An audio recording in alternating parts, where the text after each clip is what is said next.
well before I ever imagined writing this book, whenever I sit with like family and talk about like family stories, almost all of them revolve around food. Like food is so central. And I know that's not particular for me. That's true for most people. Our traditions revolve around food, our holidays revolve around food, our stories. There were just a lot of funny stories. It wasn't until I actually wrote this that I realized what an impact the introduction of the American diet had on my parents and me, and how my sister, because her formative years, she grew up in Pakistan, how different she has never had a weight issue. Her palate's always been very different than mine and my brothers and my parents, because like we just were introduced like to this explosion of processed abundance here and got addicted to it. And I never really thought about, like, there's a lot of different ways to tell immigrant stories. And a lot of them, those stories are about immigrants pulling along their food culture and kind of, like how the fusion comes apart, it comes about, and how they maintain their traditions. But I realized that I've never really read before about like what the impact of this food culture has it changed, how it's changed our communities, even in terms of like disease and so many other things that maybe like we didn't experience. My parents, were adults when they came to this country. They never could have imagined in Pakistan. They never made a correlation between food, weight, disease. It wasn't a thing growing up for them. You ate food to be healthy. Food made you healthy. And so it was, yeah, I kind of didn't put those dots together until I wrote this. And I have cooked for a very long time. Like my entire adult life, I have been cooking at home for various reasons. My ex-in-laws expected it of me. And then I came to realize in my 40s that this is like the most wholesome food I can really eat. Fine, have your burger and pizza when you want once in a while, but on a day to day, that cannot sustain you. But I know that like even if I tweet a picture of a cup of chai or put it on Instagram, I get like 15 requests for the recipe.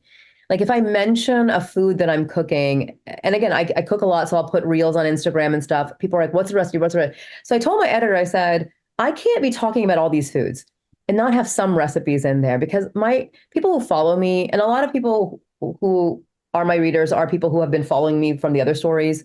I was like, they're gonna be like, how dare you not give us recipes? And it was a bit of a struggle. My editor did not want the recipes in there. Initially, I had one recipe at the end of every chapter. She's like, that's disruptive. So we had to negotiate so I could keep them at the end of the book.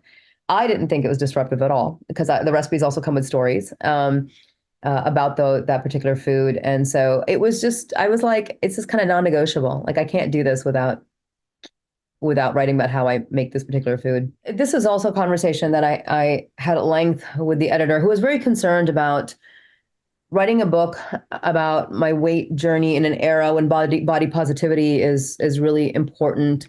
And there's an entire movement, and this book might be offensive to a movement, and people could actually, like really attack me for it. And I said, the thing is that this is not a prescriptive book. It's not a weight loss book. I'm not telling people what to do or how to do it. I'm just saying this is my story.